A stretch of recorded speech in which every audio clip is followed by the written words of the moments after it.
Thank you guys for that warm welcome. That's way too kind. I do not deserve that.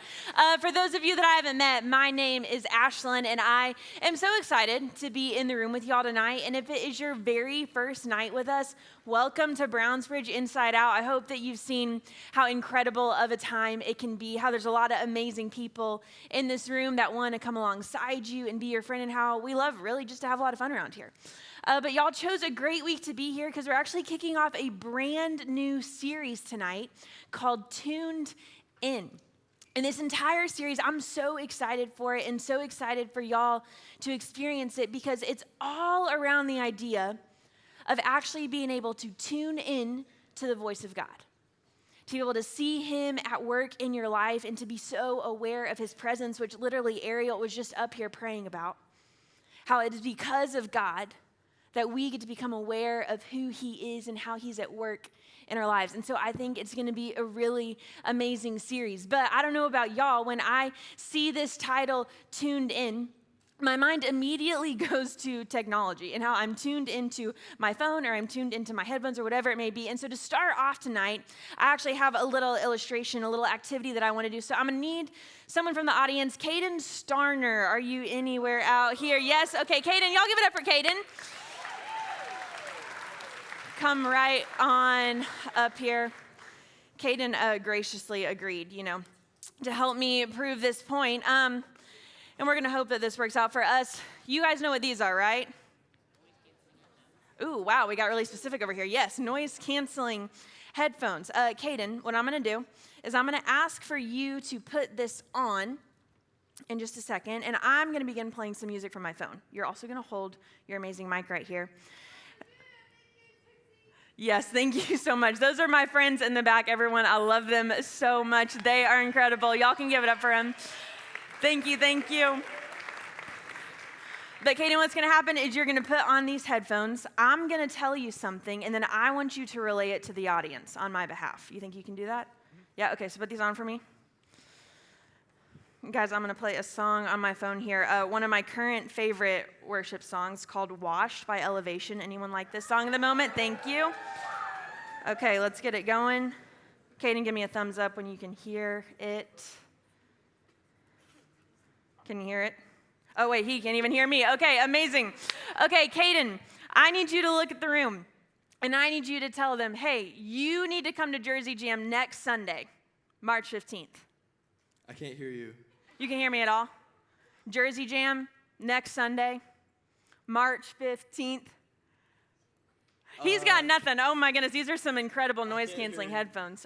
Shout out to Sony for these, little brand out here. Okay, you can go ahead and take them off. Can you hear me now? Yeah. I'm telling you, you got to tell them to come to Jersey Jam March 15th. Can you tell the crowd that? Everybody come to Jersey Jam on March 15th. It's going to be awesome. Everyone give it up for Caden. Thank you. You can have a seat. Y'all should definitely be here next Sunday for sure. And guys, that's a silly illustration. It's something you've probably seen online, maybe on TikTok, maybe you've tried it yourselves. But the point is, when Caden put these headphones on, and yes, they're noise canceling, but there also was music playing in his ears. He was so tuned in to what he was listening to in these headphones that even though I was, just like a foot away from him, completely mic'd up, like y'all can hear me loud and clear, he could not hear anything. And it's because he was tuned into something different than actually my voice in that moment. And so it's a silly illustration, but I think it actually so powerfully illustrates what it's like for us in our relationship with God. We live in a world today where there's so much noise around us. We are distracted by so many things. We have an information overload to where with so many different types of voices speaking into our lives, it can become incredibly, incredibly difficult to differentiate who God is and what he's saying to us.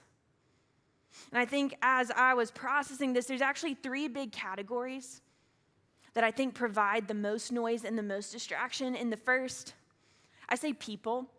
Not that people are bad people. It's a very good thing. It's very great to have community. But when it comes to different family issues, relationship issues, maybe it's friendship issues, those different things begin to fill our minds. They cause a lot of noise, and they cloud our judgment.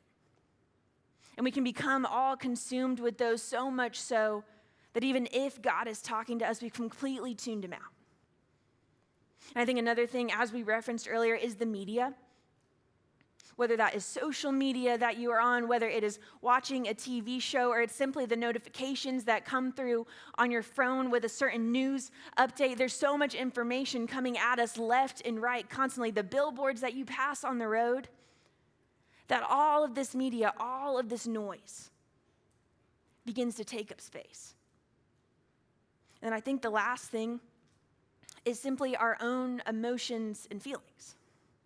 Which, not that those are bad. No, I believe that our emotions can be a really good thing if we're willing to look at them and process them and move through them. I think they can be a way to help us navigate life. But so often what happens is we get stuck in this emotional cycle that completely takes over every inch of our brain and dictates how we treat ourselves and treat the other people around us. And so even if God was speaking to us, we are so consumed with ourselves that we tune him out. So as we're going into this series and learning how to hear from God, how to know when he is at work in our lives, I think it begs this question of how do I know what to listen to? If there's so much around me, so much information, so much noise, how do I know what to listen to? Because I don't know if I can audibly hear God's voice, so there's got to be another way for me to be able to tune in to what he wants to do in and through me. And so tonight we're just going to focus on one of those ways, and I encourage you to come back the next few weeks because we're going to get to talk through more of those. But tonight we're actually going to be looking at a story in the Bible that is found in 1 Samuel. And so if you have your Bibles, awesome. If you have your phones, awesome. If not, that's awesome. We're going to have it up on the screen. But in a second, I'll tell you the certain chapter to turn to. But we're going to be looking at this book of 1 Samuel. But there's a few things I need you to know as we are jumping probably right into the middle of this book. There's a few key characters and places to be aware of. One is the guy named Samuel that the book is written after. And if you look in the very beginning of Samuel, you'll get to learn about how he became the man that he is, how he stepped into the calling that God has on his life. And so I'd encourage you past I.O. tonight to go back and look at the beginning of that book and read it for yourself. It's a pretty incredible story.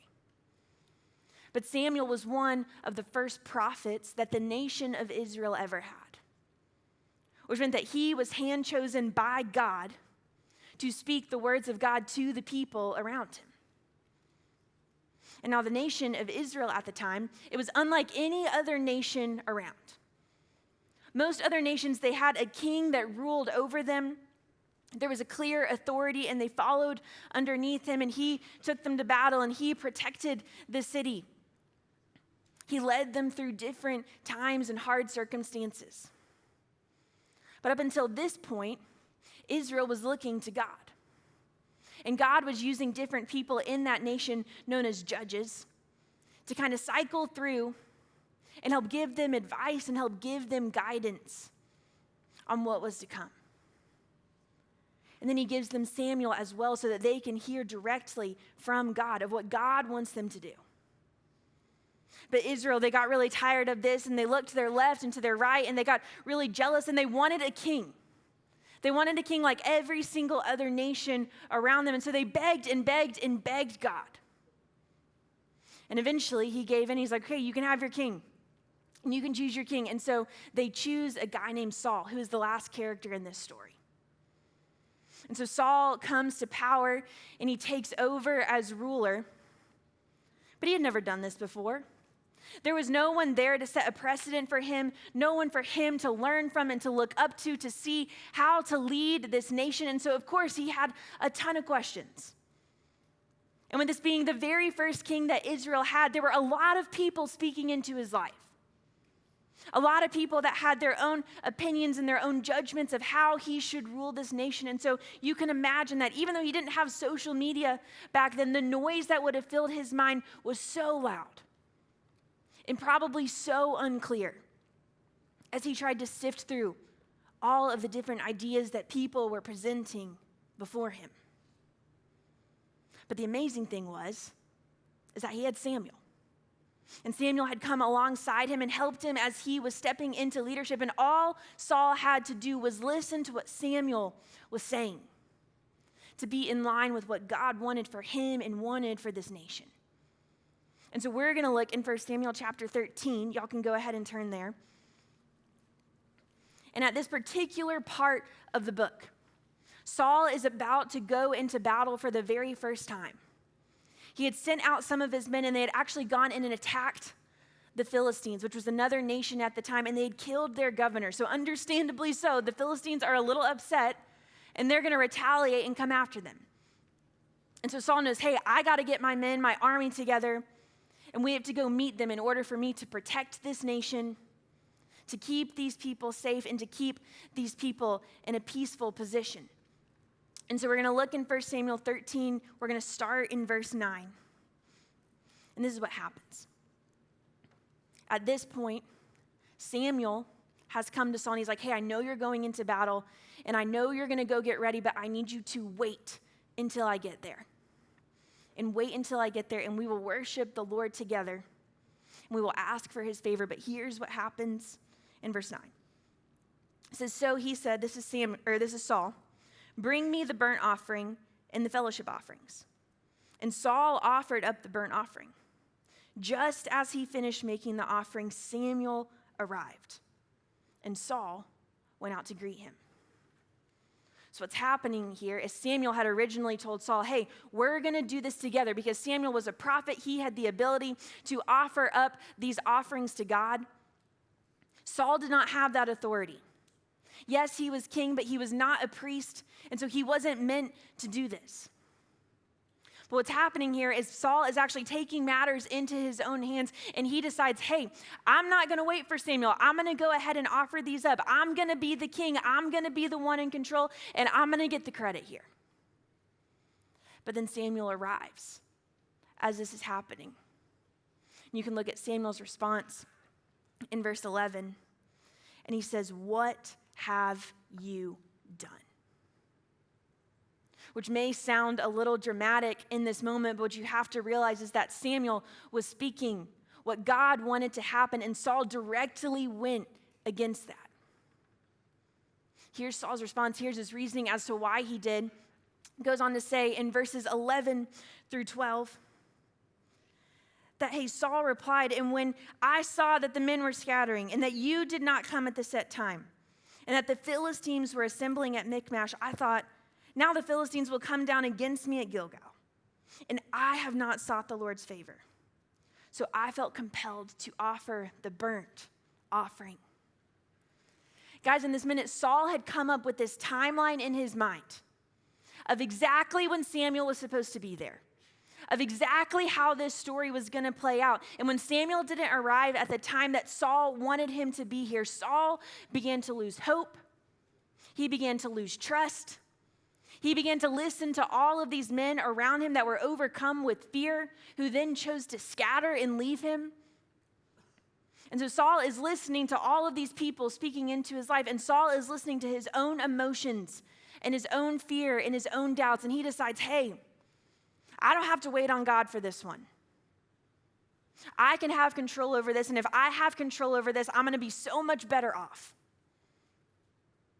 And so he steps into an instance where he was never supposed to step into.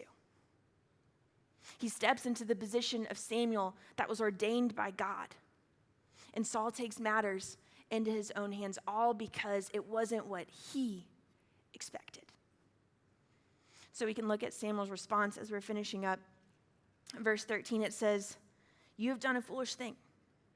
You have not kept the command the Lord your God gave you. And if you had, he would have established your kingdom over Israel for all time. But now your kingdom will not endure. The Lord has sought out a man after his own heart and appointed him ruler of his people, because you have not kept the Lord's command. And maybe this sounds a little bit dramatic, but it's what God had intended. So in this moment of Saul going against what God wanted, Saul actually completely lost his ability to rule over this kingdom, to be Israel's first king, to lead them and to protect them, and to have that responsibility. But because he went against what God wanted and what God said, he had all of that ripped away from him. And literally, as this is happening, what you don't see here, but what's happening is God had actually appointed another man at this time who you all know as David, the story of David and Goliath. You can continue reading this book to see that. But it was because Saul chose to not trust God, to not believe in his faithfulness, and to take matters into his own hands that these consequences took place. So as we're looking through this story, there's a lot of noise that was hitting Saul. And I'm sure I can't even imagine being in that moment, having the weight of this nation on my shoulders and thinking that maybe, just maybe, I know what's best. And if I just take this one step, then I'm going to save the whole thing. I don't completely know what that pressure is like, but what I do know is that God would have been faithful. God is faithful. God always shows up in the exact right time, even if it's something that we did not expect or something that we may not understand in the moment. And if Saul had just been willing to be patient and to listen to that, the rest of his story would have been completely different. Saul ultimately should have listened to the people that God was putting intentionally in his life. And so what I want y'all to walk away with tonight, what I got to walk away with, is that God does guide us through the people around us. God guides us, he speaks to us, he shows us who he is through the people around us. I believe that there are people that are put in each of our lives in a certain season and for a certain reason, and that if we pay attention to who they are and what they have to say to us, we can actually know our God better. We can love him better. We can trust him better. But we also have to be careful of who we're listening to. So I want y'all to turn with me actually to Hebrews 13, verse 7. And what we're going to see here is that God actually gives us a little bit of a requirement or a qualification of what to look for when we are thinking about who the people are in our lives that we're listening to. And he says in verse 7, hey, I want you to remember your leaders who spoke the word of God to you. Consider the outcome of their way of life and imitate their faith. I know I'm not the only one that can look around me and see different people in my life, and I look at how they live their life, and I have so much respect for that. I have so much admiration for that. I want to be like that. Those are the people that God is saying, hey, I want you to remember those leaders, and I want you to consider how they live their life, and I want you to take it a step farther, not just think about it, but I want you to actually imitate their faith. And I love that you're sitting in your small group tonight with your leaders in this room. Guys, those are some amazing people to look up to and to imitate their faith. And you have friends around you that I know love Jesus and I know love you, and you should imitate their faith. You have teachers and you have coaches and different people, your parents, your family members in your life, that you should imitate their faith. But you have to take the time to realize that God has intentionally placed them in your life for that certain season. I think back on my own life, and there have been so many times that God has led me to where I need to be through the people he has placed around me. And a time that often comes to my mind was actually about halfway through my college career. And something to know about me at that time is I was actually attending a smaller Christian college, but I'd become so bitter towards that college and leadership there. Become so angry, I'd become so closed off. I wanted nothing to do with that place, and I was so ready to transfer. I was tired of being defeated. I was tired of feeling lonely. I was tired of feeling angry. And so I thought the only way to get out of that was to run away from it and to transfer to another school. And so I was weighing this decision of, do I stay at this current college or do I transfer somewhere else? And I just couldn't come to a decision. I was so indecisive about it. Didn't know what way to turn, didn't know what was right, didn't know what was best. And I'll never forget, I called one of my mentors just crying. I was so done with the pressure of the decision. I just wanted a solution. And as I'm telling them this, I'm venting about it. I'm letting out all of my frustration and all of my anger. And in that moment, really what I wanted to hear was, hey, Ashlyn, yeah, you are so valid for that. I understand exactly what you're feeling. You have every right to be angry. And of course, leave that school and go to a different one. But in that moment, what my mentor actually told me is, hey, if you are simply leaving this school to run away from something that is hard, then that's not a good enough reason. But if you are choosing to leave this school because you genuinely feel like God is calling you to a different school, then by all means, go, follow. Go attend that school. And in that moment, I had to be really honest with myself of what my motivation was. Was I simply running away from something that was hard? Or was I actually paying attention to the voice of God in my life guiding me in that direction? And I ended up coming to the conclusion of, hey, I'm just running away from something that's uncomfortable. I just don't feel the greatest here, and so I just want to get out of here, and that is my only reason for going to this school. Like, I don't feel called to that school in any way. I don't even know if they had the degree that I wanted to go. I just wanted to get out of a difficult situation. But what my mentor reminded me of then is, hey, you're going to encounter difficult situations for the rest of your life. And so if you start this pattern of simply running away from them, you're never going to grow. And you're never going to be able to stay planted, and you're never going to be able to see all the good that God has in store for you. And so they encouraged me to just wait and be faithful and trust that if God had me at that school, there was a bigger and better reason for it. And I can tell you now, I'm so glad that I did. So as you guys are going from here and you're going to go to your small groups and you're going to go back to your schools and your families, I don't know the decisions that you are facing in life. I don't know exactly what you are processing through and where you're hoping to hear God from. But I'm going to give you 2 simple action steps tonight that I think will help in that endeavor. And the first is to simply tune in the people who want to help you grow. Tune in the people that are going to be willing to say the truth to you even when it's hard. Tune in to the people that are more worried and concerned about your progress in life and not just your final destination there. Tune in to people that are going to walk alongside you in the good and in the hard. Tune in to people that you look at their life and you want to model and imitate how they are living their life, how they are treating the other people around them, and how they are loving their God. And then the second is that if you are tuning into those people, then you also have to make the decision to tune out the people who only say what you want to hear. And I get it. It feels really good in the moment to be justified, to feel like you have someone in your corner, to be able to let out that anger or that confusion or that bitterness or whatever it may be.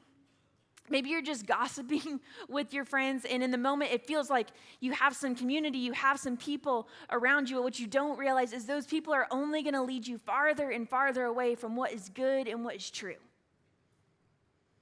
And so when you catch people in your life just agreeing with you no matter what, and now sometimes it's good that they agree with you, but there are other times that it's really not a great thing. And so if you see that that is just the pattern over and over again, then I'd tune them out. Or if you see that these people, they give certain advice in certain groups of people and they kind of just conform almost like a chameleon to whatever environment they're in, I would be careful of that. It's a little bit of a red flag.